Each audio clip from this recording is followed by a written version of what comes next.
네, 우리 하나님 말씀 느헤미야 13장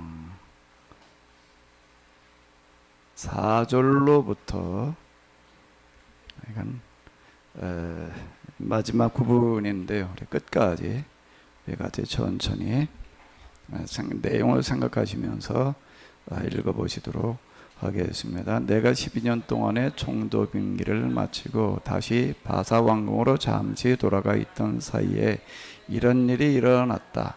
우리 하나님의 성전 격방들을 관리하던 제사장 엘리야십이 민족의 원수인 도비아에 더욱 가까워져 엉뚱한 일을 저질렀다. 엘리야십은 성전의 격방들 중에서 넓은 방 하나를 비워 도비아에게 사용하도록 주었다. 그 방은 본래 성전의 창고로서 곡식 예물과 분향 재료와 성전 기구들을 보관하고 성가대원들과 성전 문지기들에게 주려고 11조를 거둬들인 곡식과 새 포도주와 기름을 보관하며 레위 사람들이 11조로 제사장들에게 바치는 헌물도 보관하는 곳이었다. 내가 예루살렘에 없는 그 짧은 기간에 원수의 상징이요 대표제인 암몬 족속 도비아가 성전의 깊은 곳까지 들어와 앉은 것이다. 나는 임기를 마치고 바사의 수도 바벨론으로 돌아가 아닥사스다 왕궁에 있었다. 그때가 아닥사스다 왕 32년이었다. 나는 거기서 얼마 동안 머무른 다음 다시 예루살렘으로 가는 것을 허락해달라고 왕에게 요청하였다. 나는 그 다음 해로 예루살렘에 도착하여 제사장 엘리야십이 하나님의 성전 안뜰에 민족의 원수 도비아를 위하여 방을 하나 마련해 준 정확한 일을 알게 되었다. 나는 너무나 화가 치밀어 올라 도비아의 세간살이들을 모조리 방 밖으로 내던졌다. 도비아는 식구들까지 데려와 정식으로 살림을 차리고 있었다. 나는 그 방을 정결케 하는 물로 청소하고 성전 기계들과 소재에 쓸 밀가루와 분향할 재료 등을 다시 그 방에 보관하도록 지시하였다. 내가 알아보니 이스라엘 백성들은 내가 없는 사이에 레위 사람들에게 줄 세금도 바치지 않았다. 그러자 성전에서 봉직하던 성가대원들과 상당수의 레위 사람들이 성전에서 떠나 그들의 농토가 있는 고향 마을로 돌아갔다. 그래서 나는 모든 지역의 관리들을 데려다가 이렇게 꾸짖었다. 어찌하여 하나님의 성전을 내버려 두었소? 그리고 나는 레위 사람들을 데려다가 다시 그들의 일을 맡겼다. 그러자 온 유다 백성들도 곡식과 새 포도주와 기름의 11조를 가져다가 성전의 창고에 쌓았다. 나는 제사장 셀라마와 서기관 사독과 레위 사람 부다야에게 성전 창고를 감독하게 하였다. 나는 또 사쿠의 아들이며 mat다냐의 손자인 하나를 세워 그들을 돕게 하였다. 이들 네 사람은 이미 믿을 만한 사람으로 알려져 있었다. 그들은 동력자인 제사장과 레위 사람들에게 양식 나눠주는 임무를 맡았다. 그 일을 마치고 나는 이렇게 기도를 드렸다. 하나님, 이 모든 일을 기억해 주소서. 내가 하나님의 성전을 위하여 정성을 다한 일들과 나의 하나님 성전에서 드리는 예배를 위하여 한결같이 한 일을 잊지 마소서. 또 나는 그때 유다 백성들이 안식일에도 일하는 것을 직접 보았다. 안식일에 포도주 틀에 올라가 포도를 밟아 술을 짜는 이들도 있고 나귀의 곡식당이나 포도주 부대나 포도송이나 무화과 광줄이나 다른 짐들을 씌워 예루살렘으로 날라다가 파는 이들도 있었다. 그래서 나는 유다 사람들에게 다시는 안식일에 그런 물건들을 팔지 말라고 경고하였다. 또 예루살렘에는 두로 사람들도 몇 명 살고 있었는데 이들은 물고기와 다른 상품들도 가져다가 안식일에도 유다인들과 예루살렘 주민들에게 팔았다. 그래서 나는 유다 백성의 지도자들을 불러놓고 이렇게 책망하였다. 안식일이 시작되는 저녁의 어둠 속에서 여러분이 저지른 그 악한 일들을 차마 눈뜨고 볼 수가 없어. 여러분은 안식일을 더럽히고 있어. 여러분의 선조들이 바로 이런 죄를 지었기 때문에 우리의 하나님께서 그토록 엄청난 재앙을 우리와 이 도성에 내리셨던 것이요. 그런데도 여러분은 이렇게 안식을 더럽힘으로써 하나님의 무서운 진노가 이스라엘에 내리도록 할 작정입니까? 나는 금요일 저녁 때 해가 떨어지는 것과 동시에 예루살렘 모든 성문을 닫고 안식일이 지난 다음에야 비로소 성문을 다시 열도록 명령하였다. 그러고 나선 나는 나의 직속부한 몇 사람을 성문마다 배치하여 안식일에는 어떤 짐도 성 안으로 실어나지리 못하도록 하였다. 그러나 안식일에 팔 수 있는 온갖 물품을 가지고 다니는 장수와 팔 물건에 있는 사람들이 한두 번 예루살렘 성 밖에서 천막을 치고 잤다. 그래서 내가 그들에게 경고하였다. 왜 안식일에 성벽 밖에서 잠을 자느냐. 만일 또 한 번 그런 일이 있으면 내가 모조리 붙잡아 드리겠다. 그러자 그 다음부터는 안식일 저녁에 오는 이들이 없었다. 그래서 나는 내 부하들 대신에 레위 사람들을 세워 성문을 지키게 하였다. 나는 그들에게 몸을 정결케 하고 씻고 와서 안식일을 거룩한 날로 지킬 수 있도록 성문을 모두 잘 지키라고 명령하였다. 이때 나는 이렇게 기도하였다. 나의 하나님 이래서 나를 기억하시고 언제나 변함없는 주님의 사랑으로 나에게 자비를 베풀어 주소서. 또 나는 그때 블레셋 족속 아수돈 여인과 암몬 족속 여인과 모압 족속의 여인과 결혼한 유다 사람도 몇 명 발견하였다. 자폰 문제는 이미 이스라엘가 개혁한 일이 있었으나 그것은 생존 문제와 직결되어 있어서 여전히 이방 여인과 결혼하는 일이 잔존해 있었다. 그런데 블레셋 족속의 대표적인 성 마스도시나 다른 족속의 송업에서 아내를 취하여 낳은 아이들은 반 이상이 그들의 어머니 나라의 말을 하고 유다의 말을 하지 못하였다. 어머니들이 자녀들에게 자기들의 모국어만 가르친 것은 지극히 당연하였다. 그들은 모국어밖에 몰랐기 때문이다. 그래서 나는 그들의 남편인 유다인들을 몹시 꾸짖고 욕하였다. 또 몇 사람을 때리고 머리털까지 잡아당겼다.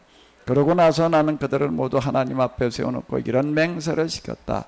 우리는 이방인들에게 우리의 딸들을 신을 보내지도 않고 우리의 아들들을 위하여 이방인의 딸들을 아내로 데려오지도 않겠습니다. 그리고 나서 나는 다시 가르쳐 주었다.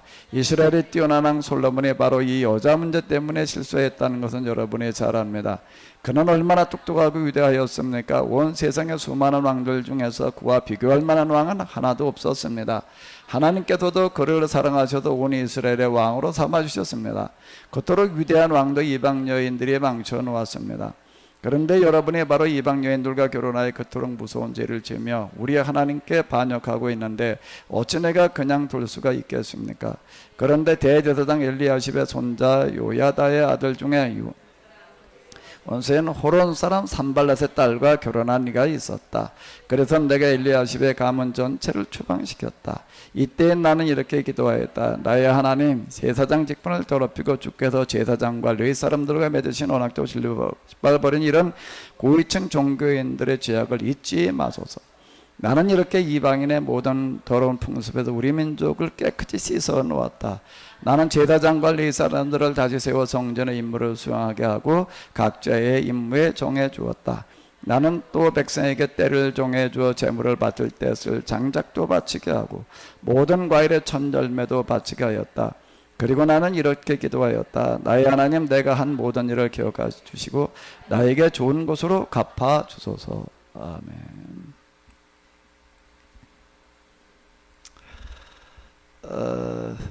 문을 닫으시는 게 더 시원할 것 같은데 에어컨이 또 냉기가 나오는 것 같은데요.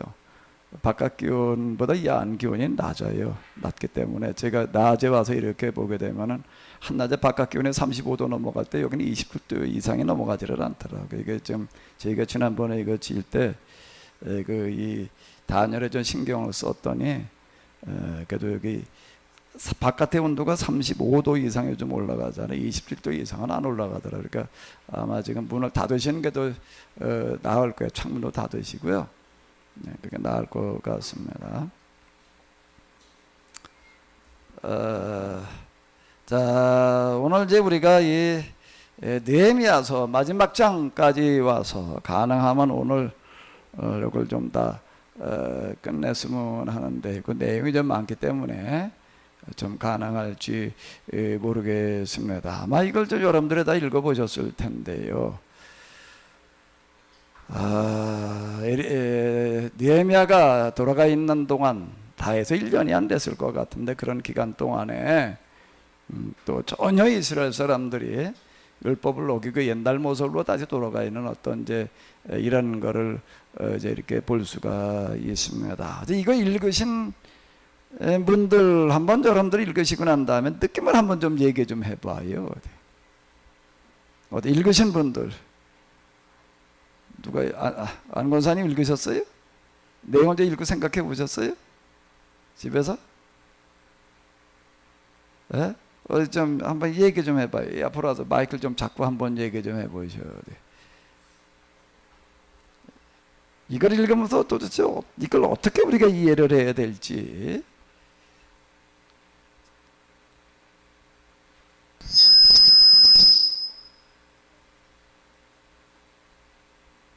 예, 그 키우서 얘기를 해보세요.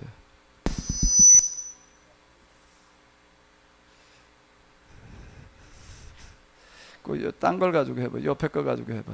그 옆에 마이크를 가지고 해보세요. 그 옆에 마이크를 가지고 해봐요.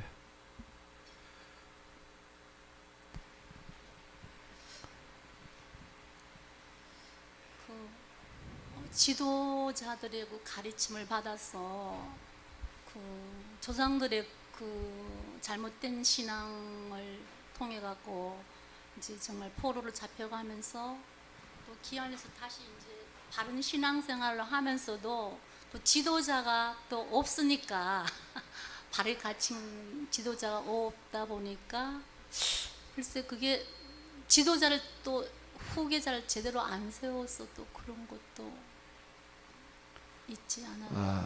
예, 아마 이런 내용을 읽다 보게 되면은 좀 여러 가지 생각들이 아마 드실 거예요. 그렇게 서약까지 하고 그러고 했는데 어떻게 이게 짧은 기간 동안에 또 이렇게 완전히 원점으로 돌아갈 수 있었는지 이런 것들이 너무 의아하고 그랬을 텐데요. 또 우리 누가 또 좀 얘기 좀 해보셔요. 우리 저 찬미 나와서 이 마이크 당번 좀 해. 나와봐. 얘기하라는 게 아니야. 마이크 당번만 하라고.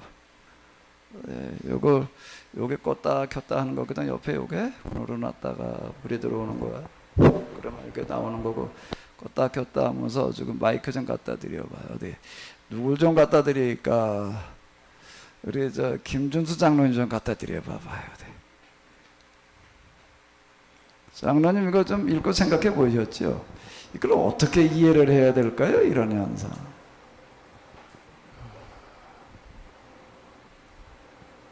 그러니까 지금 잘 되어 나갔었는데 잠시 지금 그냥 얘기하세요. 괜찮아요. 느헤미야 얘기하세요. 느헤미야 이분이 잠시 이제 비운 사이에 이런 엄청난 일이 또 벌어져서 다시 이제 결국 돌아감이 탑이 된 것 같아요. 그러고 보니까 이제 이 지도자 한 분이 얼마나 중요한 역할을 하고 있는가 하는 것을 느꼈고요. 그래서 이 지도자들이 정말 얼마나 중요한 것인가, 중요한 일을 하고 있는 것인가, 이제 그걸 느꼈습니다. 그래서 지도자는 느헤미야도 지도자였지만 그 대제사장의 엘리야십이었는데 엘리야십도 지금 대제사장이니까 이스라엘에서 이제 최고의 지도자 중에 한 사람인데 어쨌든 이 사람이 이제 도비아를 데려다가 그것도 다른 데가 아닌 성전에서도 성전 그 헌금들을 모아다가 쌓아놓는 그것을 사용하게 했다. 이제 이 얘기 자체는 뭘 말하는가 하면은 이제 그 성전에 들어온 그 헌금을 가지고 이제 이렇게 사업을 했다. 이제 그런 얘기가 되는 거예요. 그런 식으로 다 했다. 채 1년도 안 된 기간에 느헤미야가 떠나자마자 그랬다. 그것도 딴 사람은 대제사장이 그랬다. 라고 하는 거고, 그리고 그 성벽을 쌓고 그러는 동안에 제일 큰 이제 방해를 했던 사람이 도비야. 그러니까 바로 딴 사람도 아닌 도비야가 아예 거기에 와가지고 살림을 차리고 살겠다. 뭐 이런 얘기들이 여기 지금 기록이 되어져 있는 거예요. 어떻게 이런 것들을 이해할 수 있을지. 자, 우리 저 옆에 임 권사님, 이걸 어떻게 이해를 해야 되나? 이제 잠시 그 1년 사이에 이제 일이 됐는데, 물론 저기 느헤미야가 이제 그쪽으로 갈 때는 대제사장한테 확실히 좀 잘 해라 이렇게 하고 갔었을 텐데 왜 이런 일이 벌어졌는지 저는 한 가지 좀 의문점이 생기고요. 그리고 저기 또 느헤미야가 다시 와가지고 상황 파악을 이래 빨리 잘 해가지고 이렇게 다시 이제 원 상태로 잘 돌리고 또 하나님께 내가 이 한 일을 나를 기억하시고 이렇게 좋은 것으로 나에게 해주십시오. 이런 기도를 이제 이렇게 느헤미야가 했는데 그 기도가 우리는 보통 다른 기도를 하는데 나를 기억하소서 나에게 좋은 걸 주소서 이렇게 하니까 처음에는 좀 이해가 좀 안 됐는데 상당히 그 자신감 있게 아마 그 일을 내가 잘했다 하는 그 뜻으로도 저는 해석이 됩니다. 아, 예. 참, 일단 이건 느헤미야서는 딴 사람이 쓴 게 아니라 느헤미야가 썼습니다. 사실 12장으로 끝낼 수도 있는데 13장으로 써놨다는 것도 의문이에요. 이런 사실 좀 왜 또 써놨을지. 1장 1절에서 보기 회상기에 느헤미야가 이제 과거에 있었던 일들을 써놓았다라고 하는 그런 글로다가 느헤미야서가 시작되고 있는데요. 옆에 우리 박영미 권사님, 이거 어떻게 생각하세요? 이런 일을.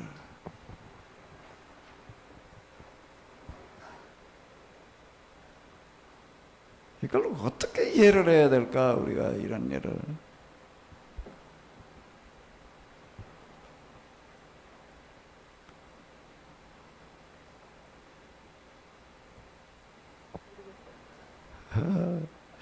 우리 성권사님, 어떻게 이해를 해야 될까, 이거를. 저는 이걸 보면서 처음에는 좀 이해가 안 됐는데 저는 그 유다 백성들이 그렇게 철저하게 회개하고 자복하고 그러면은 참 하나님의 많은 은혜를 경험했음에도 불구하고 그 느헤미야 지도자가 없는 사이에 이렇게 다시 제자리로 왔다는 것에 대해서 처음에는 이해가 안 됐는데 저 자신을 이렇게 생각해 볼 때 그럴 수도 있겠구나. 조속으로 변하는 게 사람의 마음이 것을 생각할 때 저럴 수도 있겠구나. 그러나 그 느헤미야의 지도력을 저는 이 마지막에 보면서 대단하다고 생각합니다. 역시 그는 그를 기도를 할 수 있는 자격이 있는 자라고 생각합니다. 기억해달라고 나를 좋은 것으로 달라고 그렇게 사람은 저렇게 변할 수도 있는 거구나 하는 경각심을 가지게 됩니다. 사람이 이렇게 변할 수도 있다. 제가 저기 얘기하세요. 얘기하지 마. 이때 이스라엘 민족이 저기 상업을 하고 살았었잖아요. 상업을 하고 먹고 사는 문제가 참 그 문제 때문에 그게 절실했기 때문에 또 대제사장도 이렇게 넘어가지 않았나. 그래서 그렇게 먹고 살기가 그렇게 힘들었다는 얘기가 아닌가 싶어요. 여기 이제 23장, 여기 이제 제사장뿐만 아니라 일반인들 가운데 또 이제 결혼하는 사람들의 이야기가 나오고 있습니다. 여기 이제 이미 개혁한 일이 있었으나, 이쪽에 자펀이라는 문제가 왜 그렇게 이제 이게 대제사장 엘리야십이 어떻게 앞장서 가지고서 이제 그럴 수가 있느냐라고 이제 이렇게 얘기를 할 수가 있는데, 여기 보게 되면 이런 얘기가 나오고 있습니다. 자, 요 구절 한번 읽어볼까요? 그것은 생존 문제와 어떻다는 거예요? 직결되어 있다는 거예요. 그러니까 이게 그냥 우리는 신앙의 문제라고만 생각을 하게 되면은 도대체 이렇게 금방 사람이 돌변할 수가 있느냐 말이야. 이제 우리는 자꾸 이렇게 생각이 드는데, 근데 지금 그 대제사장이 그렇게 이제 앞장서 가지고서 또 이제 이렇게 산발라, 여기 보게 되면 이런 얘기가 나오잖아요. 대제사장 엘리야십의 손자 요야다의 아들 중에 유다 민족의 원수인 누구요? 호론 사람 산발랏과 결혼한 이가 있었다. 근데 왜 이렇게들 하고 있느냐라고 하는데 그 얘기는 그건 무엇 때문인가 하게 되면은 금방 앞에 이런 일들이 뭐와 관련되어져 있었다는 거예요. 그것은 뭐와 관련되어져 있었다고요? 생존 문제와 직결되어 있어서 그러니까 단순하게 그 결혼 문제가 아닌 거래와 직결되어져 있는 거래를 서로 요즘은 이제 지난번에도 제가 계속 얘기한 대로 기업 간에 이제 물건을 사고 팔 때 돈이 왔다 갔다 해야 되는데 그거 돈 먼저 줬다가 돈 좀 물건 안 보내주게 되면 그걸 어떡할 거예요. 그럼 뭐 우리가 지금 저 건축 같은 거 이렇게 하다가 보게 되면 계약서를 쓰고 이제 건축하라고 이제 먼저 일부 돈 얼마 이제 이렇게 줘요. 근데 돈만 받아놓고 안 하는 경우가 허다합니다. 그렇죠? 그래가지고 이게 참 교회도 건축하다가 그런 일 당하는 데가 좀 많아요. 그건 뭐 한둘이 아니에요. 교회 건축하면서 이 비슷한 문제 때문에 참 어려움 겪지 않는 교회가 없다라고 할 만큼 어렵습니다. 돈만 받아놓고 안 해놓으면 이걸 뭐 이제 그 은행을 통해 이제 신용장 뭐 이제 뭔가 보증에 이제 우리가 세워놓고서 이렇게 하는 어떤 이런 거를 볼 수가 있는데 그도 똑같은 얘기예요. 그때 보증을 걸어놓는 방법이 뭐였는가 하면은 바로 이와 같이 이 결혼 문제였다. 그러니까 뭔가 하면 결혼이 그냥 결혼이 아니라 상대방의 아들과 딸을 뭘로 잡아놓는 거죠? 볼모로 잡아놓는 거예요. 그걸 그냥 단지 결혼이 이렇게 얘기를 하지만은 사실 인질로 잡아놓는 겁니다. 인질로 잡아가지고서 약속을 안 지키게 되면 네 자식 죽을 줄 알아. 이 얘기가 되는. 그러니까 이게 이렇게 쉬운 얘기가 아니다. 그러니까 이스라엘 사람들은 여기서 이런 이 장사가 아니면 먹고 살 길이 여기는 없는데요. 그래도 이게 이렇게 생존 문제와 직결되어 있어서 그러면 지금 느헤미야는 이런 사실을 모르나요? 알아요. 이런 건 너무 잘 알죠. 이런 현실을 모르고서 그냥 무턱대고 하자고 지금 그러는 얘기가 아니라고요. 근데 느헤미야는 이걸 왜 또 그렇게 그럼 이걸 하자고 그러나? 이건 뭐 충분히 이해할 수 있는 일인데 그냥 눈 감고 넘어가야지 그걸 어떡하라는 게 아니고 굶어 죽으라는 얘기냐. 이제 이런 얘기인데 그 느헤미야는 왜 그런데도 불구하고 이렇게 이거를 그냥 강력하게 이거를 쫓아내야 된다고 이렇게 얘기를 하고 있을까요? 이게 진짜 믿음인 거예요. 이 믿음 우리가 이렇게 얘기를 할 때 믿음이라는 게 뭐냐라고 얘기를 할 때에 하나님의 살아계신 걸 믿는 거, 하나님의 창조의 주인이시라는 걸 믿는 거, 하나님이 세상 모든 사랑하신다는 걸 믿는 거, 뭐 예수님을 보내셨다는 걸 믿는 거, 그리고 예수님께서 우리를 위해서 돌아가셨다 말이야. 그래서 우리가 그걸 믿기만 하면 우리가 용서함 받고 구원 얻는다 말이야. 죽은다 하나님 나라가 그걸 믿는 거. 그럼 물론 믿음이지요. 근데 그 믿음, 성경에서 얘기하는 믿음은 이런 마음속으로 믿는 믿음만을 말하는 게 아니에요. 우리의 현실 삶 속에서 뭐를 믿나 하면은 하나님의 개입을 믿는 거예요. 아멘. 단지 신앙의 세계에만 그분은 주관하시는 하나님이 아니라 우리 현실의 삶을 지배하고 주관하시는 하나님이시다라고 하는 걸 믿는 겁니다. 그 얘기가 어디가 있을까요? 자, 한번 읽어보세요. 여론의 선조들이 바로 이런 죄를 지었기 때문에 우리 하나님께서 그토록 엄청난 재앙을 우리와 이 도성에 내렸던 것이에요. 왜 이게 지금 느헤미야는 이런 식으로 강력하게 하는가 하면 이걸 그대로 뒀다가는 또 틀림없이 하나님으로부터 심판을 받지 않을 수 없다라고 하는 걸 막아야 된다라고 하는 겁니다. 더 큰 재앙을 막기 위해서 이렇게 하는 거. 그럼 당장 어떻게 먹고 사느냐라고 하는 그런 문제가 이제 제기가 되는데 그건 하나님께서 길을 열어 주시리라라고 하는 거예요.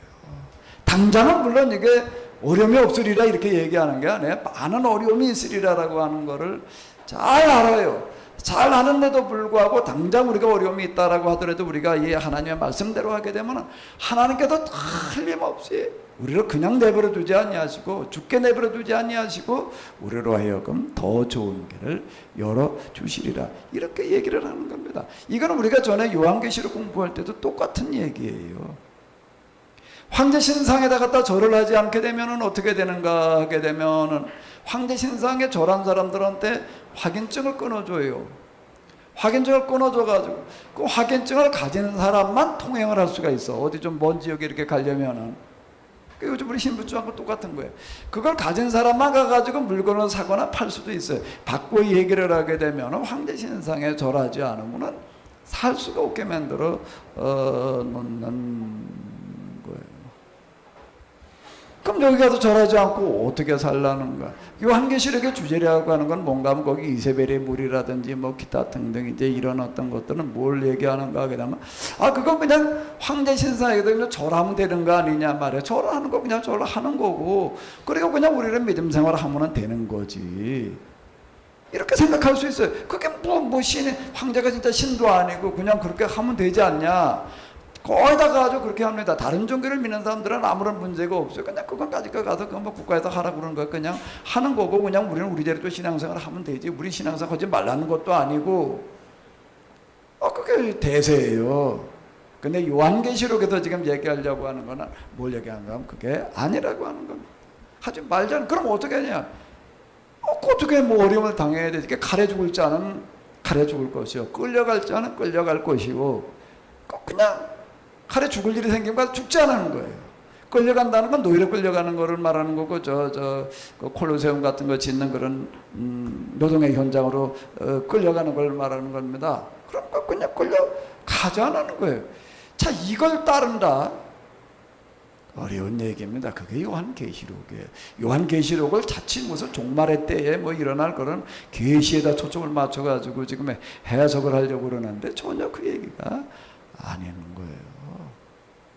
그러니까 수많은 사람이 죽었습니다. 에베소 같은데 이렇게 보게 되면 그 큰 항구가 있는데 이런 박해 때문에 이런 황제 신상에 절하지 않았다 붙들려가지고 끌려가는 사람들로 말미암아서 항구가 붐볐다. 자, 이렇게 이야기를 합니다. 수많은 사람들 끌려가가지고도 참 비참하게 죽어갔어요. 근데도 안 된다는 겁니다. 왜? 하지 말자는 거예요. 왜? 우리 하나님은 살아계시다. 여기서부터 출발하는 겁니다. 지금도 우리 하나님은 살아계신 줄로 믿습니다. 살아계신 걸 믿는 거는 다 믿어요. 하나님 당연히 살아계시다. 하나님 죽어 있겠어요. 그런데 그 살아계시다는 고백 속에는 뭔 얘기인가 하면 살아계시다는 게 우리의 현재 삶 속에 그분이 살아계시다라고 하는 겁니다. 지금 우리가 고백하는 예배 시간마다 고백하는 사도신경에 그걸 고백하는 거예요. 우리 주 예수 그리스도를 믿사오는 우리 주자라는 그 얘기가 황제가 아닌 황제 위에 계신 하나님을 우리의 주님으로 우리는 믿는다. 이렇게 고백을 하는 거예요. 그 고백을 한다는 건 곧 죽음을 선택하는 것과 같은 겁니다. 근데 결과는 어떻게 되느냐? 수많은 사람 죽었죠. 죽는 걸로 끝나지 않았습니다. 또 카타콤 이런 데 가보게 되면 동굴에 들어가가지고 수거 지내고 온갖 고초들을 다 당했습니다. 그 기간에 대략 얼마쯤 되는가 하게 되면 한 200여 년이 되네요. 20여 년이 아니에요. 200여 년이라고 하는 그런 박해 기간이 있었는데 어떻게 됐는가? 그렇게 되면 교회 다 없어지지 말이야. 그게 어떻게 그러면 교회 남아있을 사람이 누가 있겠느냐? 거짓말처럼 박해 기간 동안에 기독교인들은 급증을 했어요. 로마 제국 인구의 지금 그 시대에 연구하는 사람들 보게 되면 최소한 8%, 10%, 높이 보는 사람은 15%까지 이렇게 봅니다. 큰 세상에 있을 수 없는 일이 일어나는 거예요. 어떻게 그런데도 불구하고 기독교는 늘어나느냐? 그게 진리의 능력입니다. 결국에 와서는 어떻게 되는가? 그럼 밀란 측령이라고 하는 건 뭔가? 로마 제국이 교회의 백기 항복하는 거예요. 교회가 그 다음에 로마 제국을 통치하고 지배하는 그런 역할을 맡게 되었다라고 하는 거예요. 이걸 믿음이라고 그러는 겁니다. 우리가 지난번에 달러에 쓰여져 있는 말이 뭐가 쓰여져 있다고요? 달러에 뭐라고 쓰여져 있다고요? 인가 위 빌리브인이라고 쓰여져, 빌리브라고 쓰여지 않고 트러스트라고. 빌리브는 하나님의 창조주라고 믿는 걸 말하는 거예요. 세상 만드셨다는 걸 믿고 지금도 생사하고 죽어 이렇게 믿는 거 그건 빌리브인이고 트러스트라고 하는 우리의 삶 속에 그분은 직접 들어오셔서 우리를 관여하고 계시다라고 하는 거를 믿는 거. 그 트러스트 이렇게 구분해 가지고 우리가 생각을 해볼 필요가 있는데. 나도 그 달러에 쓰여져 있는 그거를 처음부터 왜 이렇게 빌리브를 쓰지 않고 트러스트를 썼을까? 이게 한동안 의문이었습니다. 이야, 이거 트러스트라는 얘기가 그게 진짜 믿음을 말하는 거다. 하나님을 신뢰하는 거예요. 뭐에서? 내 삶 속에서. 지금 당장 내가 어려움을 겪고 있지만 그러나 우리 하나님께서는 틀림없이 지금 우리가 겪고 있는 이 어려움을 어려움으로 끝나지 않게 하시리라. 아멘? 그 여기 보게 되면 특징 중에 하나가 뭐가 있을까요? 맨 마지막에 뭐로 끝나죠? 그리고 나는 뭐라고 기도했다고요?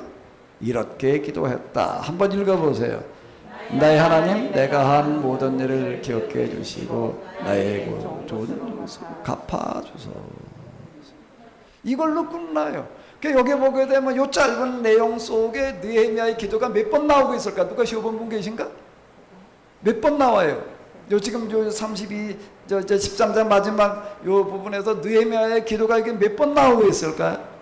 또 일단 올라가면서 한번 어디 읽어봐 봐요. 또 어디 기도문이 나오죠? 몇 절에 나와요? 빨리 찾아봐요. 자, 한번 읽어보세요. 나의 하나님, 제사장의 직분을 더럽히고 주께서 제사장과 레위 사람들과 맺으신 언약도 질밥발 버린 이런 고위층 종교인들의 죄악을 잊지 마소서. 이게 지금 대제사장 엘리야십 이 사람들은 어떻게 하는가 하게 되면 그 집안을 그냥 완전히, 그래서 내가 엘리야십 가문 전체를 어떻게 했다? 추방시켰다는 건 출교시켰다는 건데 할 수 있는 조치 가운데서 가장 강력한 거예요.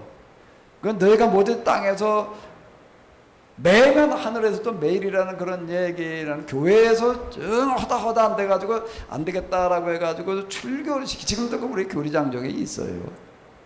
출교라고 하는 그런 얘기는 당신은 더 이상 우리 교회에서 받아줄 수가 없다. 이제 교회 자격이 없다. 이렇게 선언하는 거를 얘기를 하는 게 교회에서 할 수 있는 가장 강력한 건데, 거기에 이렇게 보게 되면 뭔 얘기가 되는가? 그렇게 출교한다면 하늘에서도 출교한다라는 그런 얘기가 되는 거예요. 아니 그러니까 이건 이 교회 아니면 갈 교회가 또 딴 데 가면 되지. 천만에라는 얘기예요. 그 출교라는 의미는요, 그건 하나님을 대신해서 이제 출교하는 이런 거가 되는 건데, 그 추방시켜 놓고 나가서 하는 그런 얘기예요. 이런 자들은 절대 용서하지 마시옵소서. 그 얘기가 되는 거예요. 그 다음에 또 어디에 또 나오나요? 또 그 다음 기도가 또 있어요? 없어요? 위로 올라가면 여기 보게 되면 또 이런 기도가 또 나오고 있습니다. 한번 읽어보세요. 나의 하나님, 이 일에서도 나를 기억하시고 언제나 변함없는 주님의 사랑으로 나에게 자비를 베풀어. 안식일 문제를 해결하구나. 그 다음 올라가다 보면 또 나올까 안 나올까요? 한번 쭉 어디 찾아봐 봐요. 한번 읽어보시기 바랍니다. 나의 하나님, 이 모든 일들을 기억해 주소서. 내가 하나님의 성전을 위하여 정성을 다하는 일들과 나의 하나님의 성전에서 드리는 예배를 위하여 한결같이 한 일을 잊지 마. 이게 진짜 믿음이에요. 이게 인가도 이 트러스트예요. 이 부분이. 우리가 하나님을 이렇게 믿는가 지금? 난 어떻게 믿는가? 이런 얘기가 되는 건데, 마지막 이야기는 이런 이야기들이 되겠습니다. 사실 여기서 이 말씀대로 실천한다라고 하는 거는 그 생존의 문제와 직결되어 있어서 달리 살아갈 방법이 없는 거예요. 그렇다고 하나님께서 금방 즉시 그 문제를 해결해 주시는가? 하나님은 어떻게 하시는가? 꼭 막차를 타고 오셔요.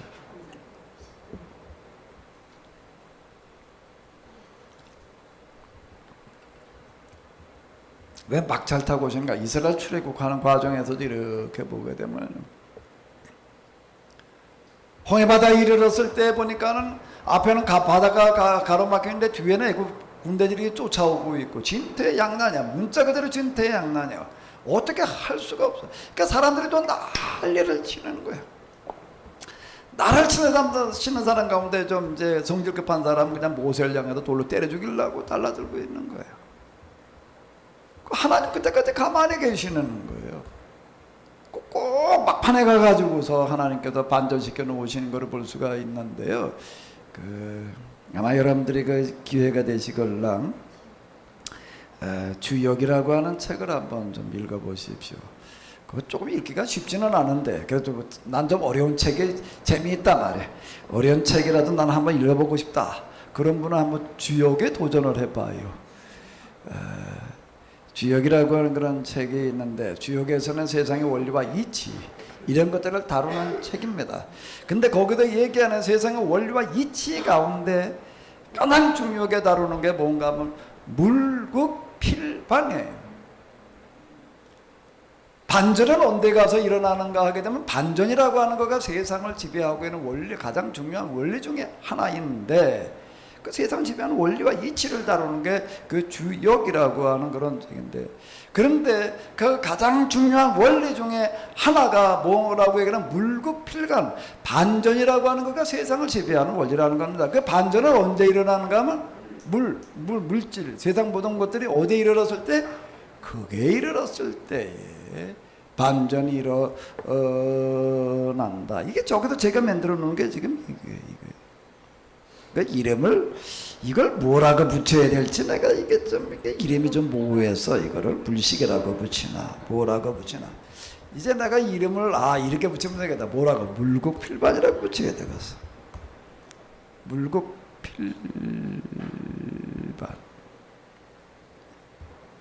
그 세상을 지배하는 원리다. 이건 신앙 때문에 이렇게 얘기한 게 아니라 세상 만물을 다 관심 가지고 관찰하고 이런 거니까 대단한 통찰력을 가지는 사람이 그걸 얘기하고 있는 사람은요.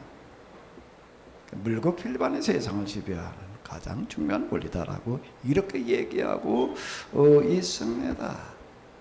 홍해바다에 이르렀을 때도 마찬가지예요. 홍해바다 건너고 났더니 그 다음에 이야 이건 뭐 다 만세를 불러. 도대체가 이게 있을 수 없는 일이 일어난 거야. 하늘부터 하나님께 강한 바람을 보내가지고도 바다가 쫙 갈라져가지고서 그때 글로 지나왔는데 이스라엘 사람 지나오고 난 다음에 애국 군대도 또 쫓아 들어오니까 그때 또 바람이 싹 그쳐가지고서 그냥 다 수장을 시켜놓는 그런 일들을 경험하고 나가지고서는 그냥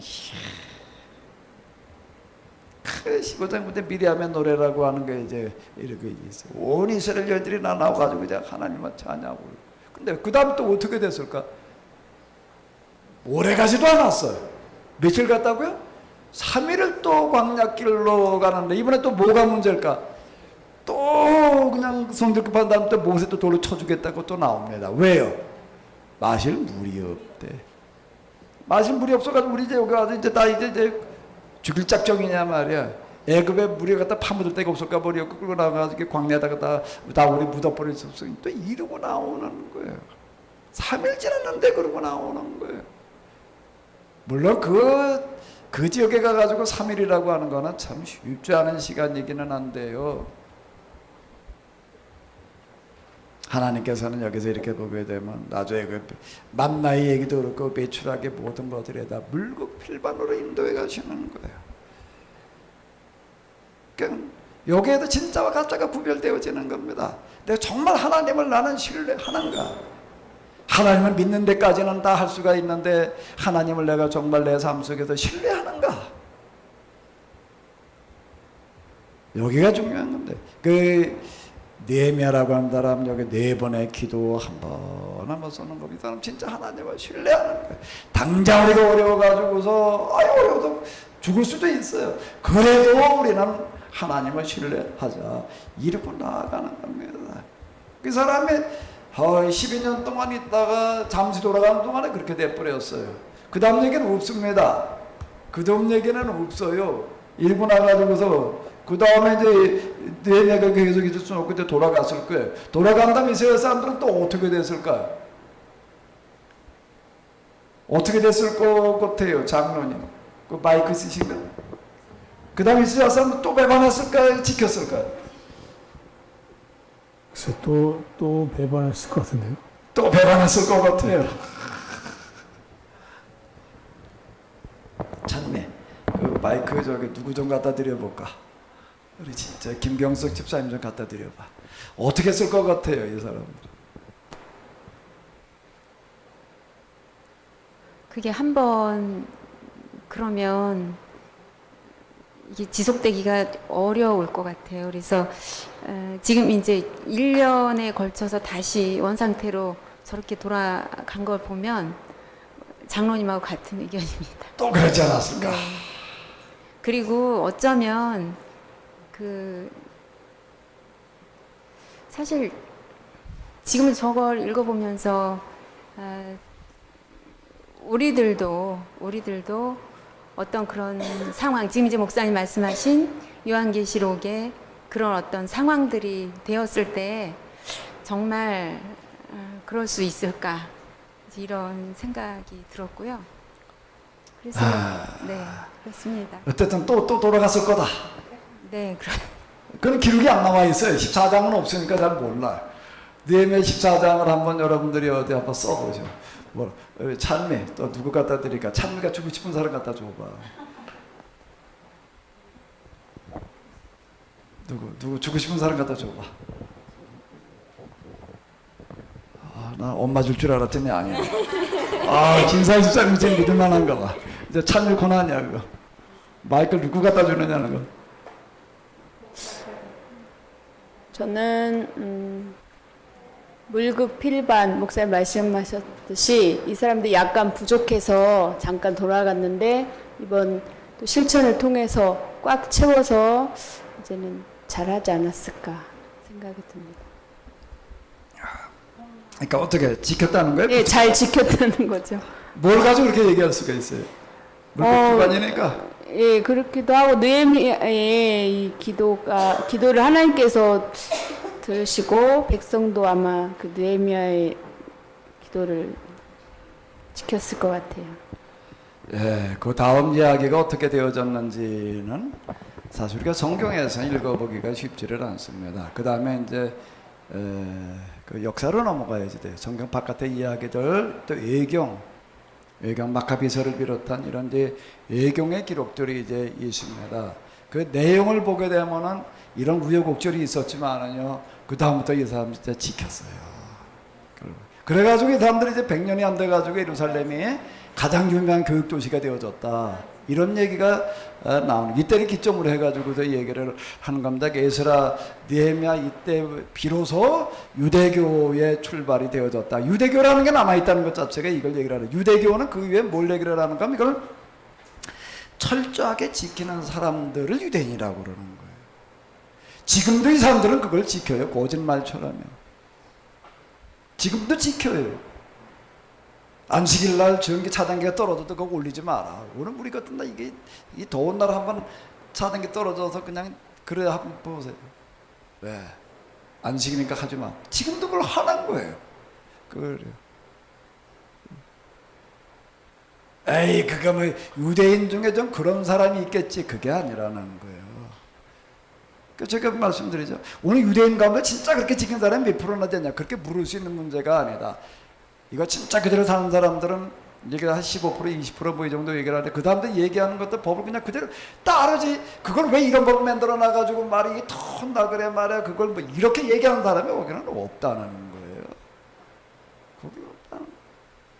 당연히 그냥 해야 된다고 생각을 하지 어쩌고 저쩌고라고 그렇게 떠드는 사람이 없다라고. 그걸 유태인, 그러니까 이스라엘 사람하고 유대인하고는 얘기가 달라요. 그러니까 유태인 이스라엘 사람들이 있음에도 불구하고 유대인이라는 단어가 그래서 나오는 거고, 지금 그걸 유대교라고는 말을 쓰는 거예요. 이스라엘 사람들이 노벨상 몇 프로 받았다라고 말하지 않아요. 몇 프로 누구라고 얘기를 한다고요? 유대인이 30% 이상의 노벨상을 받고 있다. 이렇게 그 사람들은 노벨상 받은 걸 특별하게 여기지도 않아요. 나 그 TV에서 언제 하면 유대인 가운데 그 몇 사람 요즘 살아있는 사람 가운데 노벨 물리학상 받은 사람 소개해 주는데 어떤 여자가 있더라고요. 여자인데 시골 아줌마예요. 그냥 특별한 무슨 뭐 어떤 이력을 가지고 있는 것도 아니에요. 노벨 물리학상을 받아요. 그러니까 노벨 물리학상 받아가지고 뭐 특히 아무것도 없어요. 그냥 물리학상 그냥 하나 받은 거지. 그냥 뭐 대단한 것도 아니라고 이렇게 생각을 하는 거지. 우리나라에 노벨 물리학상을 받았다 그러면 뭐 대단한 국가적인 영웅이라고 그렇게 떠들어댈 거죠. 그건 아니에요. 그냥 평범한 그냥 시골 아줌마에 불과한 어떤 이런 거를 이렇게 볼 수가 있는데, 유태교라고 하는 거 우리가 이해한다는 거 그렇게 쉬운 얘기가 아니에요. 우리는 자칫 신약 성경을 통해 가지고 유대인들 그냥 뭐 잘못된 그런 사람들로만 오해 아닌 오해를 하는데요. 이게 이 사람들은 나라 없이 2000년 동안 전 세계를 떠돌아다니다가도요, 자기 민족과 문화와 역사를, 언어를 잃어버리지 않고 다시 나라를 되찾는 그런 사람들이었던 거예요. 세계 유일하게 살아가는 게 무엇 때문에 가능한가 하면 여기 이런 조치 때문에. 그걸 가능하게 한 사람이 누군가 하게 되면 느헤미야. 그래가지고 느헤미야의 리더십 그렇게 되면은 뭔가 하면 리더십 교육에 있어서 모델 1인자는 느헤미야. 계속 느헤미야 이렇게 얘기를 하고, 이런 이유 때문에 구약 성경의 예언자들이 인류 역사에 등장했던 가장 위대한 지도자들이었다는 그런 평가를 이제 받고 있습니다. 느헤미야서 14장은 외경에 들어 있습니다. 외경에 들어 있는데 이런 일들이 물론 아주 없지는 않았겠지만 그 다음에 이 사람들은 진짜 이걸 지켜가는 사람들이었다. 이거 기도로 다 끝내는데 4번의 기도가 참 이제 이걸 어떻게 해볼 방법이 없는 거예요. 느헤미야의 심정이 여기 그대로 담겨져 있습니다. 하나님, 내가 이제 이 나라 이 민족의 이 신앙을 이제 하나님 손에 내가 맡깁니다. 하나님께서 이끌어 주십시오. 그 얘기예요. 그 얘기. 나의 하나님, 내가 한 모든 일을 기억해 주시고 나에게 좋은 것으로 갚아주소서라는 거가 개인적인 어떤 그런 뭐다 생각할 수가 있는데, 이 민족이, 이 나라가 바른 길로 갈 수 있도록, 그리고 이 지도자들이 이제 또 이런 일 하지 않을 수 있도록 하나님 손에 맡깁니다.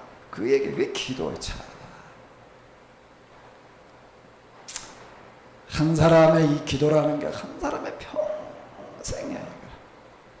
나의 하나님, 이 일에서도 나를 기억하시고 언제나 변함없는 주님의 사랑으로 나에게 자비를 베풀어 주소서. 나의 하나님, 나의 하나님,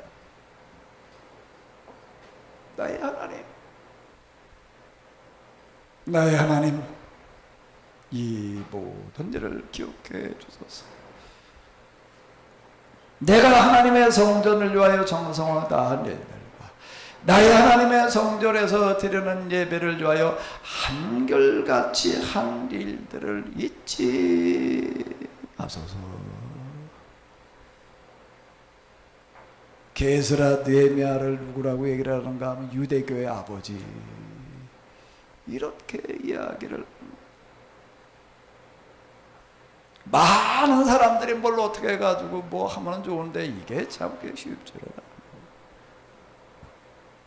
않아요. 그래서 역사가들이 이렇게 얘기를 합니다. 세상을 이끌어가는 사람이, 세상을 뒤바꿔 놓는 사람이 뭐라고요?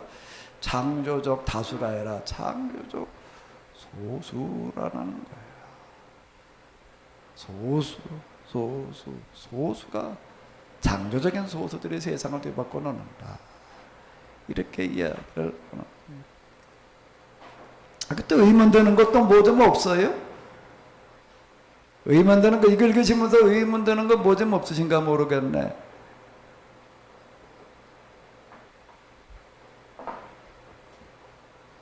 여기 보게 되면 이런 얘기가 나와요.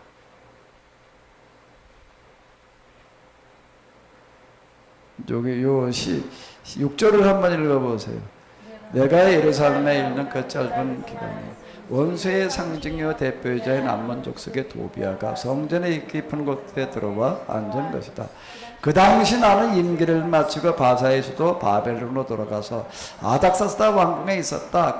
이때가 아닥사스다 왕 32년이었다. 나는 그곳에 얼마 동안 머무른 다음 다시 예루살렘으로 가는 걸 허락해달라고 왕에게 요청했다. 그래서 그는 다음 해에 예루살렘에 도착했다. 이렇게 대략 1년쯤 될 것 같아요.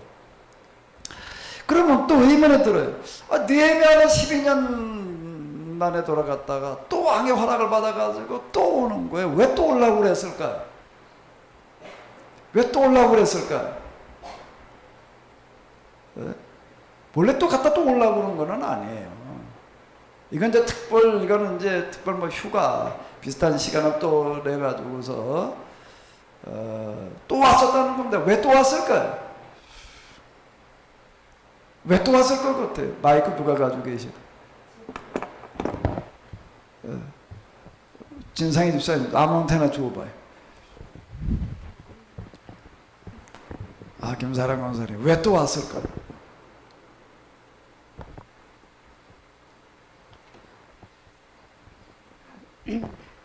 그렇게 힘들어서 개혁도 하고 했는데 얼마 지나지 않아서 또 그런 일이 있으니까 다시 바로 잡아야겠다. 아마 느헤미야는 이랬을 것 같아요. 뭔가 좀 찜찜해. 뭔가 좀 찜찜했을 것 같아요. 그러니까 여기 한 번 왔다 가는 게 쉬운 게 아닙니다. 가는데 몇 개월, 오는데 몇 개월 걸리는데. 가는데 시간도 많이 걸리고 여러 가지 위험도 있고 그런데도 불구하고 또 오는 거예요. 왜? 이게 마음이 안 놓여. 마음이 안 놓여. 그는 멀리 떨어져 있지만 돌아가는 상황이 느낌으로 이제 뭔가 와닿는 게 있었을 것 같아요. 이걸 어떻게 알았을까? 느헤미야가 기도를 많이 하니까 뭐 그냥 뭐 어떻게 알았나 보다 이렇게 생각할 수가 있는데요. 지식이라고 하는 게 있습니다. 열심히 공부해가지고 아는 지식이 있고 타고난 예지력, 통찰력을 가지고 아는 지식도 있고 또 하나 신앙과 관련되어서 알게 되는 지식이라는 게 있습니다. 나는 성경에 얘기하는 지식의 영. 지식의 영. 그 영에 임하면은 그냥 뭘 저절로 그냥 다 알게 되나 보다. 지식의 영을 이해한다는 게 참 지식의 은사. 예언의 은사, 지식의 은사, 지식의 은사 괜찮겠더라고요. 그거 그럼 그냥 다 알게 될 테니까. 뭐가 지식의 은사일까? 지식의 은사를 겪어보지 않고서 이해하기가 참 어려워요. 그건 초자연적인 게 되고 신비한 게 돼가지고도 하나님께서 그런 은혜를 주시면 그냥 뭘 알게 되리라는 식으로다가 이렇게 이해를 하게 돼요. 흔히 우리가 이제 투시 어쩌고 저쩌고 이제 이런 얘기도 이렇게 비슷한 걸 다 쓰고 그러는 지식의 은사라는 게 뭘까요? 뭐가 그걸 알게 하는 걸까요? 뭐가 그걸 알게 하는 걸까요? 뭐가 그걸 알게 할까요? 뭐가 알게 하는 게 지식의 은사일까요? 이렇게 다 아는 거예요. 뭘까요? 같이 한번 따라해 보시기 바랍니다. 제가 뭐라고 그럴 것 같아요? 사랑. 뭐라고요? 뭐가 알게 한다고요? 뭐가 알게 한다고요? 잘 못 들으셨나? 사랑이요. 뭐가 알게 한다고요? 사랑이 알게 한다. 하나님께서 알게 하시는 지식은 사랑으로부터 입니다. 사랑이 알게 하는 거예요. 난중일기를 한번 읽어보십시오. 거기 참 신기한 게 여러 가지가 있어요. 이순신은 내다봐요. 뭘 내다보는가 하게 되면 일본이 틀림없이 쳐들어오리라는 것을 내다봅니다. 그러니까 부임하자마자 그 사람은 육지에서만 있던 육지장군이지 해군은 모르는 거예요. 처음 부임을 했는데 해군 도독으로 부임하자마자 뭘 하는가 하게 되면 일본의 쳐들어오리라는 걸 내다보고 배를 만들고 준비를 하는 거야. 준비를 하는데 우리가 잘 아는 거 거북선이라는 거가 그때 이제 중요한 역할을 하는데, 거북선을 그걸 개발을 해가지고서 여러 가지 시험을 해가지고 개발을 해가지고서 거북선 만들어 놓고 나서 이틀 만에 임진난이 일어납니다. 신비하게도. 그리고 거기 뭐 전법 뭐 여러 가지 뭐 훈련시킨 것들 다 그거 개발해가지고 하는 거예요. 나 그게 너무 신기해. 아니 육지에서만 그런 싸워봤지 육군 대장이었지 해군 제독은 안 해온 거예요. 근데 어떻게 가가지고도 전술을 개발을 해? 있던 전술을 갖다 훈련만 시킨 게 아니라 전술을 개발을 하는 거예요. 왜군에 대해서 연구를 해가지고서 이 싸움을 싸우려고 하면 다다부터 가지고 한 100병정 가지고는 안 되고, 그들은 조총을 가지고 있는데 그 조총을 무력화시키려면 우리는 뭐 해야 되는가? 화포여야 된다. 화포는 조총보다 사정거리가 기니까. 근데 이걸 빨리빨리 쏴야 된다고 이렇게 장전을 아무리 빨리 하려고 하더라도 그게 되나? 한번 쏘고 나서 그걸 또 뭐 다 시선 내고 나서 또 거기다 장전해가지고 또 쏘려면 시간이 걸리는 거예요. 그 양쪽에다 갖다가 배를 만드는데도 화포를 여러 대를 갖다가 장치를 해서 동시에 쏴도 배가 깨지지 않을 만큼 튼튼하게 만드는 거예요. 양쪽으로다 갖다가 화포를 배열을 해놓고 계속 쏴야 되니까 어떻게 하는가? 맨날 훈련시키는 게 배를 갖다가 이렇게 갖다가 빨리 옆으로 돌리는 거야. 저쪽에 적전이 저기 이쪽에다 이렇게 놓고 여기서 쏘고라도 장전하려면 이게 시간이 걸리니까 배를 오래 돌리는 거예요.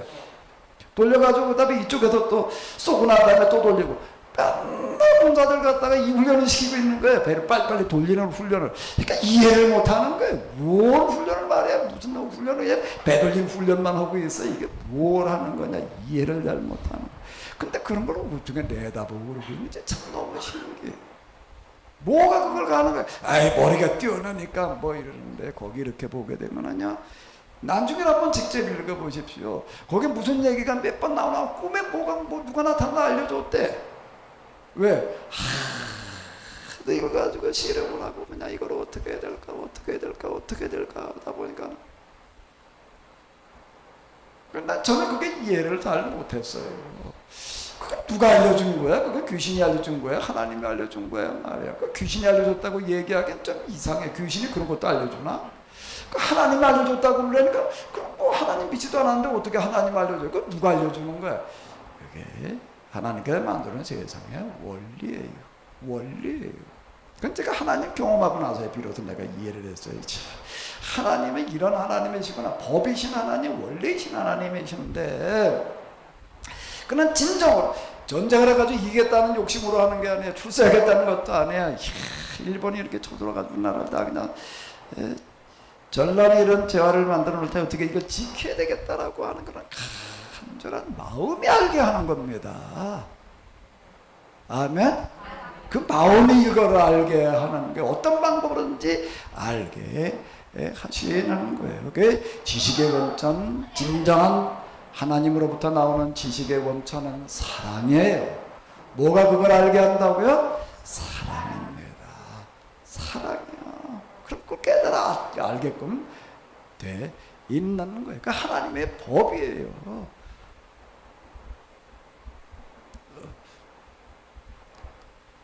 어떤 분 이렇게 얘기 들어보니까 제가 저 이번에 병원에 입어 있는 동안에 그렇게 이동식 그거 저 무슨 독소 대출해 주는 게 병실마다 다니면서 그러더라고요.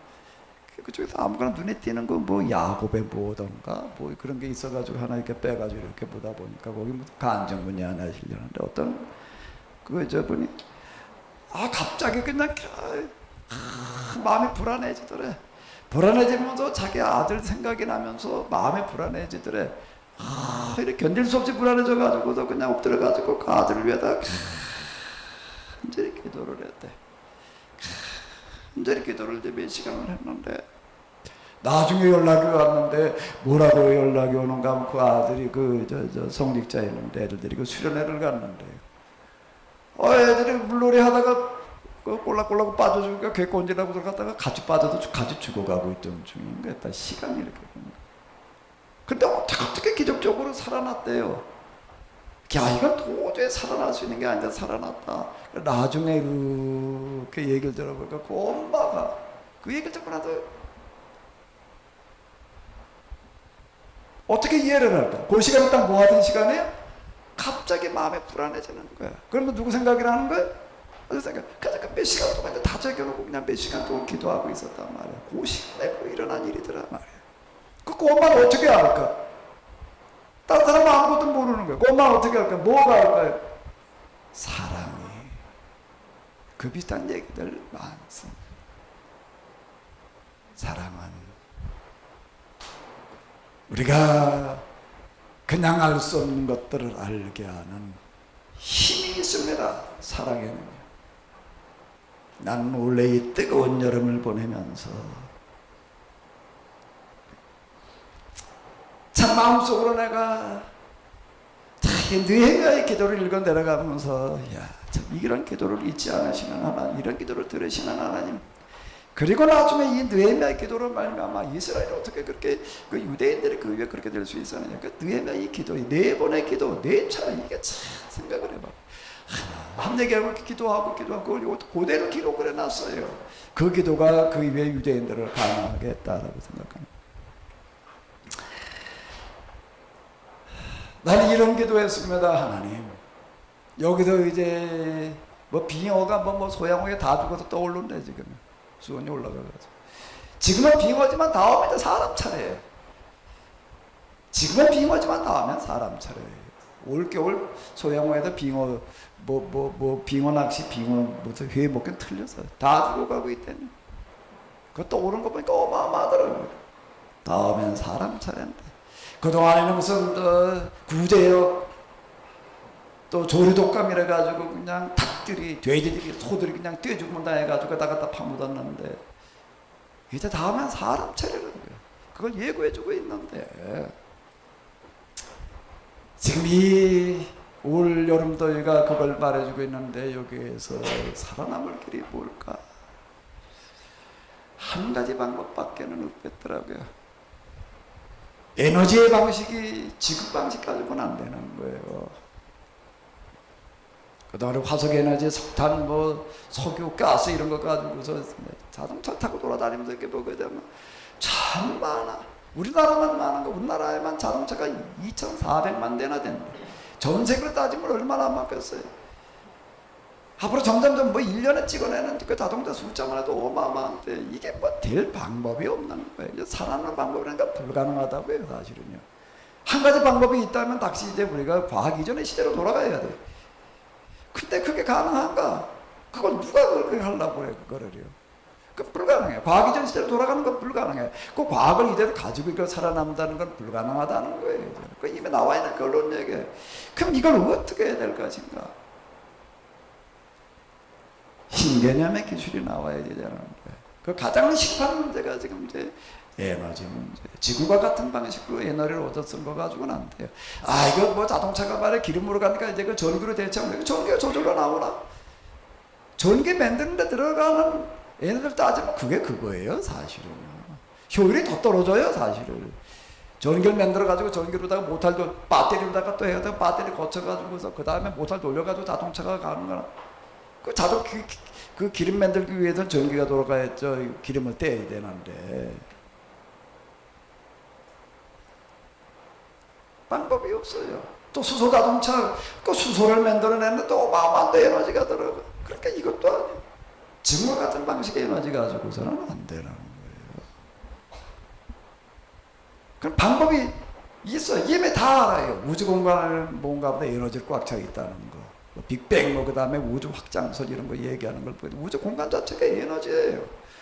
그 에너지를 우주 공간의 에너지를 갖다가 우리가 쓸 수 있는 방법만 찾아내면 돼.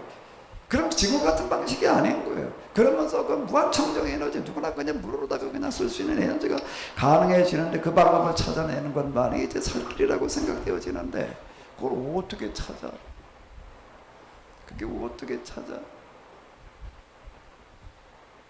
태양열 가지고서도 아니고 개념 자체가 전대 물리적인 방식으로 해.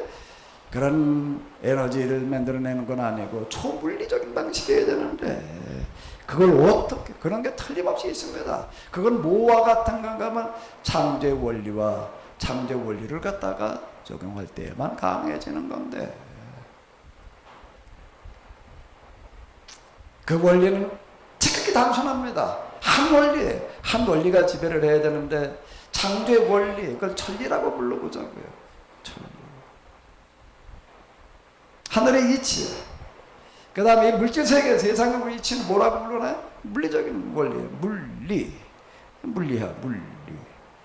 사람이 살아가야 되는 방법이라는 게 있습니다. 도라는 게 있어요. 그 윤리라고 불러요.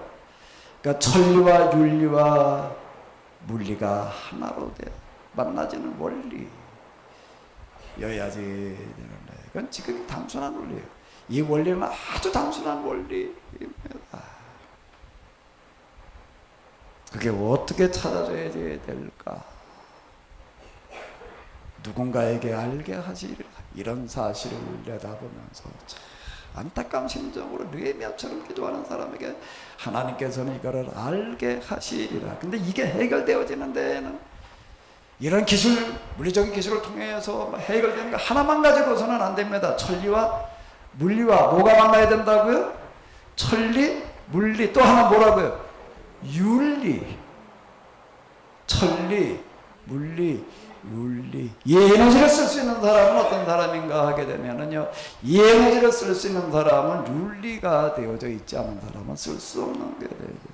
그러니까 하나님 나라는 그런 나라라는 거예요. 하나님 나라는 악인이 있을 수 없다는 얘기가 그런 얘기가 되는 겁니다. 하나님 나라에 가서 거기에 에너지, 거기에 그 삶이라고 하는 것은 악인은 갈 수 없다라고 하는 건 바로 그건 천리와 물리와 윤리가 만나야 되기 때문에 그러는 거예요. 단순한 이치예요. 단순한 이치야. 그건 윤리적인 혁명이 일어나야지 되는 겁니다. 물리적인 혁명이 일어나야 되는 거고 동시에 윤리적인 혁명이 일어나야지만 살아남는 거예요. 이제는요. 그 이외에는 답이 없어요. 근데 이걸 어떻게 가능하게 할 것인가? 누군가에게 하나님께서 사랑하는 사람에게 알게 하시리라. 정말 안타까운 마음을 가지고 인류의 멸종을 내다보면서요, 이 선지자라는 사람들은 이스라엘에 대한, 자기 민족에 대한 진정한 사랑 때문에 알게 되는 사람, 그러니까 선지, 먼저 알았다는 거예요. 그러니까 먼저 말한다는 겁니다. 그러니까 선지, 선각, 예언, 이렇게 얘기를 하게 되는데, 똑같은 이치인데 하나님께서 누구에게인가 알게 하시리라. 여러분들이 바로 좀 그 사람 되시기 바랍니다. 아멘?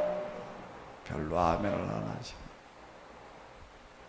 난 느헤미야서 마지막 장에서 난 이걸 얘기하고 있지.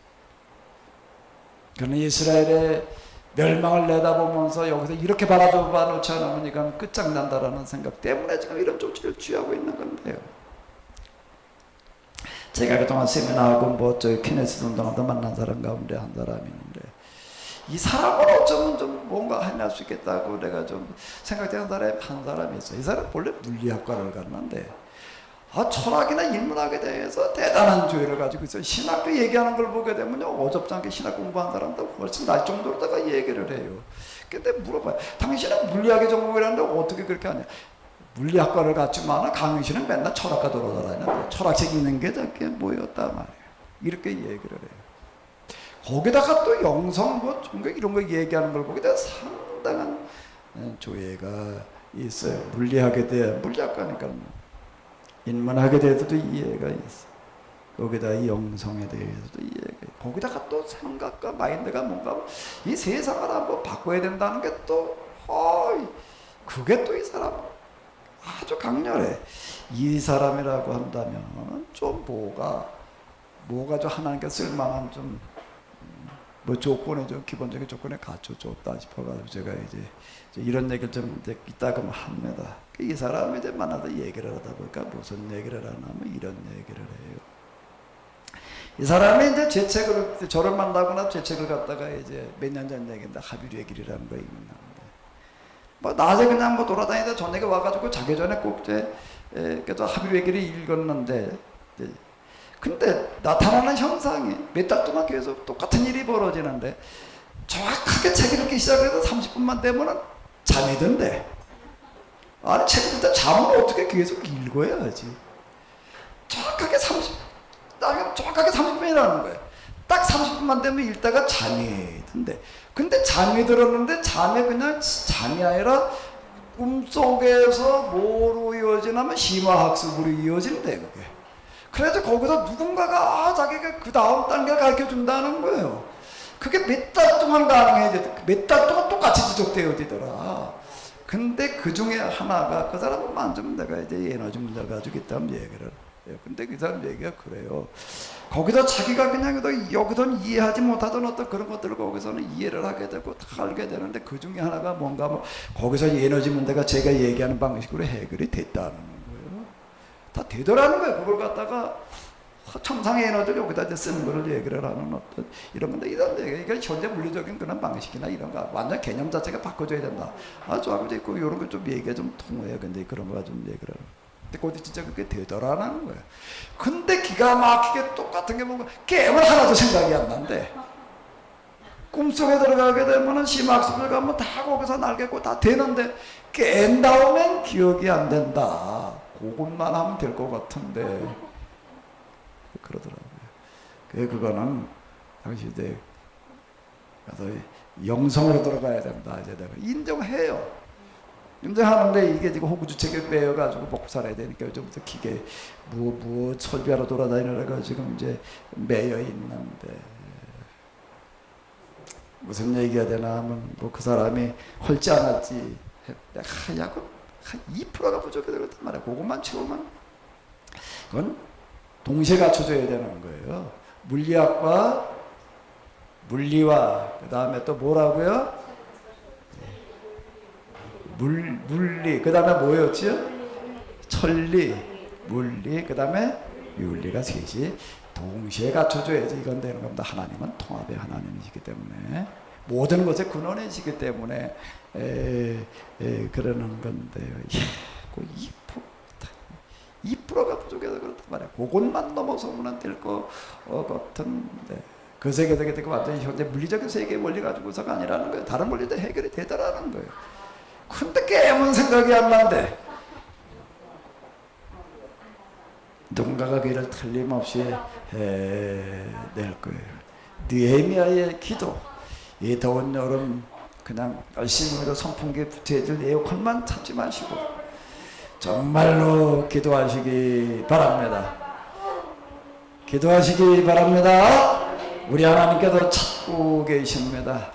누군가를 통해서 이 지금 환경 때문에다 지금 뭐 비영가 다 죽어나간다 말이야.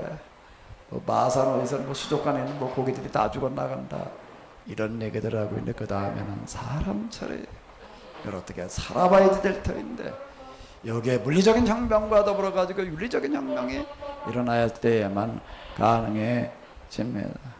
이따 온 여름 정말 우리 느헤미야와 같은 믿음을 가지고 한번 기도해 보시기 바랍니다. 하나님께서 길을 열어주실 줄로 믿습니다.